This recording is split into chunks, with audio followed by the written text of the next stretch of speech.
Selamat sore Bapak Ibu dosen. Pada sore hari ini kelompok kami akan mempresentasikan hasil review kami berjudul Mekanisme dan Pengaruh Kultur Meristem untuk Produksi Tanaman Bebas Virus. Berikut merupakan alur dari presentasi kami. Yang pertama yaitu pendahuluan. Kita tahu bahwa tanaman, terutama tanaman menahun, memiliki banyak sekali patogen seperti jamur, bakteri, dan juga virus. Yang mana dari ketiga patogen ini sangat merugikan apabila ditemukan dalam tanaman. Jamur dan bakteri dapat dieliminasi dengan bakterisida ataupun fungisida. Namun, untuk virus tidak bisa dieliminasi dengan bakterisida ataupun fungisida. Selain itu, pemberian dari bakterisida dan fungisida tentunya akan sangat berbahaya bagi lingkungan dan juga lama-kelamaan juga akan membuat sedikit kerusakan pada tanaman.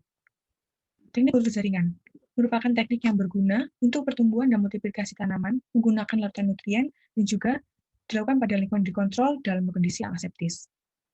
Teknik kultur jaringan dilakukan untuk mendapatkan tanaman yang bebas virus. Pada review kali ini, kelompok kami akan mengambil teknik kultur jaringan dengan metode kultur meristem. Teknik kultur meristem merupakan teknik pengkulturan jaringan tanaman menggunakan eksplan jaringan meristematik. Dari penelitian yang telah dilakukan, teknik kultur meristem dipengaruhi oleh yang pertama, ukuran eksplan, lalu yang kedua ada komposisi media, dan yang ketiga ada sterilisasi. Adapun rumusan masalah dan tujuan yang melatar belakangi pembahasan kami pada hari ini yaitu sebagai berikut. Yang kami fokuskan yaitu mekanisme kultur jaringan metode kultur meristem, lalu faktor-faktor yang mempengaruhi keberhasilannya, serta efisiensi kultur meristem dalam eliminasi virus yang akan dibahas di pembahasan berikut ini. Pembahasan yang pertama adalah mekanisme umum bagaimana kultur meristem dilakukan. Yang pertama adalah tahap sterilisasi, di mana tahap ini penting untuk menghasilkan kultur meristem yang bebas dari kontaminan. Selain itu, eksplan yang digunakan harus berasal dari tanaman yang telah teridentifikasi terinfeksi virus.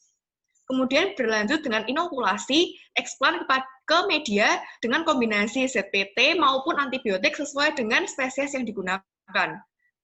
Selain itu, akan berlanjut ketika telah didapatkan kultur meristem yang bebas kontaminan akan dipindahkan ke media tanpa antibiotik untuk regenerasi menjadi tunas, kemudian akan menjadi planet.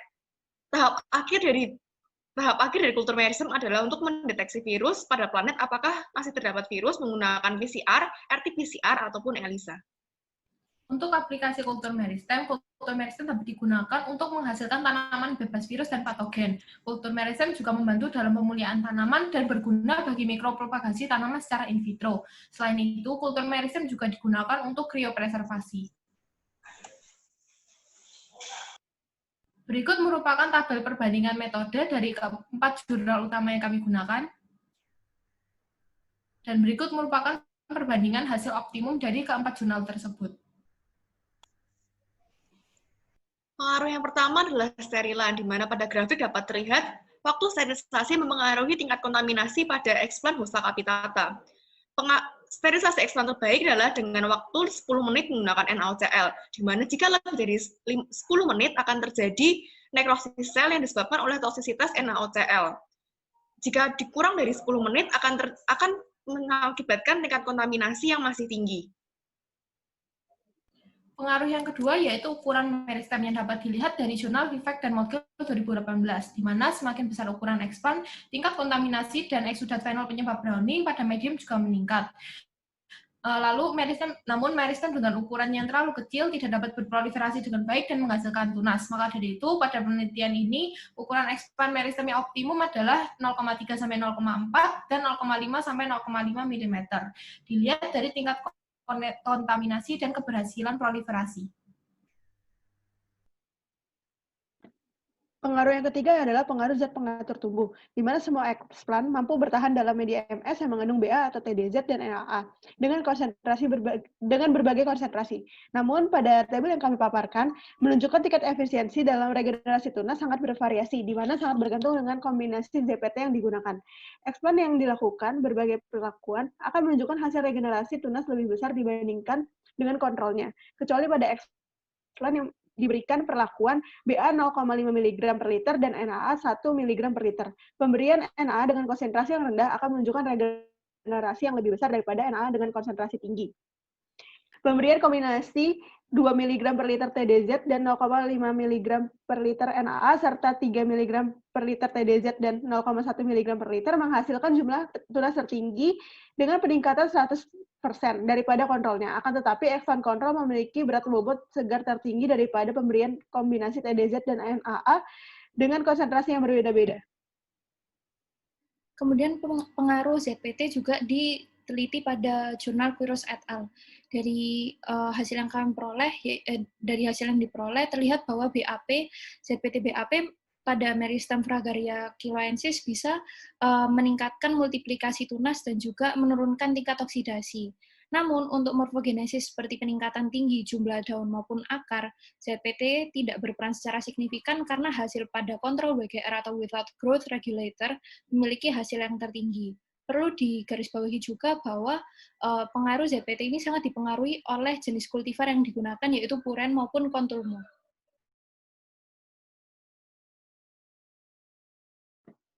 Pemberian nanosilver 20 mg per liter ke dalam media regenerasi tunas yang paling efektif untuk pertumbuhan dan perkembangan tanaman.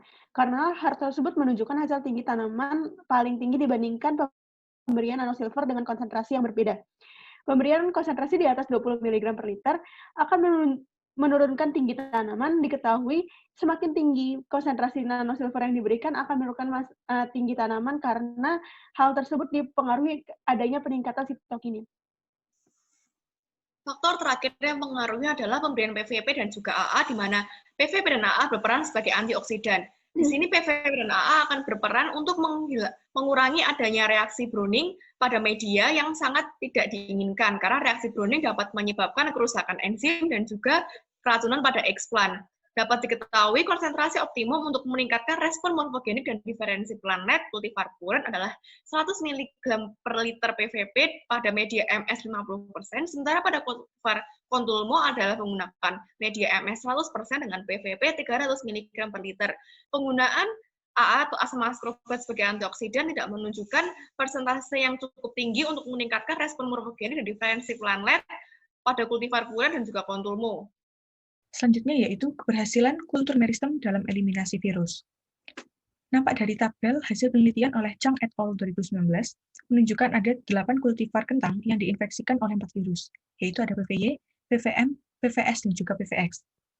Dari seluruh kultivar kentang yang dikulturkan menggunakan metode kultur meristem, mampu mengeliminasi virus PVY, PVM, PVS, dan juga PVX.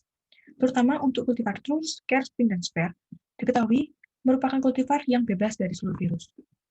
Karena itu didapatkan rata-rata tingkat eliminasi virus pada kultivar kentang secara keseluruhan sebesar 82,8% untuk PVY, 16,3% untuk PVS, 9% untuk PVX, dan juga 0% untuk PVM. Dari semua kultivar kentang yang diujikan, mampu meregenerasi pucuk, yang mana kemampuan regenerasi pucuk ini yang paling besar terdapat pada kultivar Iver Potet sebesar 80%, dan juga yang paling rendah pada kultivar Genus Potet sebesar 40%. Oleh karena itu, kami sebagai reviewer menyimpulkan bahwa jenis kultivar memberikan pengaruh efisiensi regenerasi pucuk dalam mengeliminasi virus. Deteksi ekspresi gen HFX menggunakan teknik RT-PCR, hasil dari RT-PCR tanaman terbebas dari virus, sehingga dapat disimpulkan kultur meristem merupakan metode yang paling efektif. Keberhasilan kultur meristem dalam eliminasi virus juga dapat dilihat dari jurnal Vivek dan Modgill 2018, di mana dilakukan indeksi virus pada tunas menggunakan das ELISA dan menghasilkan nilai OD. Keberhasilan kultur meristem dalam eliminasi virus menurut hasil das ELISA ditunjukkan pada tunas yang terbentuk dari Expan meristem berukuran optimum, yaitu 0,3 sampai 0,5 mm, dengan tidak ditemukannya virus ACLSV, APMV, ASGV, dan ASPV. Hal ini menyimpulkan bahwa kultur meristem merupakan teknik yang efisien untuk eliminasi virus. Kemudian untuk menyimpulkan review jurnal kami pada hari ini, dapat diperoleh bahwa metode kultur meristem terdiri dari identifikasi, sterilisasi pemotongan meristem, inkubasi, pemindahan media, dan uji keberadaan virus. Kemudian faktor-faktor yang mempengaruhi yaitu jenis kultivar, metode sterilisasi, ukuran meristem, konsentrasi media dan komposisinya, serta penggunaan ZPT. Faktor di atas mempengaruhi tingkat dan laju kontaminasi, tingkat kematian regenerasi, dan proliferasi kultur meristem. Aplikasi metode kultur meristem pada eliminasi virus memiliki efisiensi tinggi, terbukti dari hasil 4 jurnal yang telah kami review. Sekian dari kami. Mohon maaf jika ada kesalahan. Terima kasih.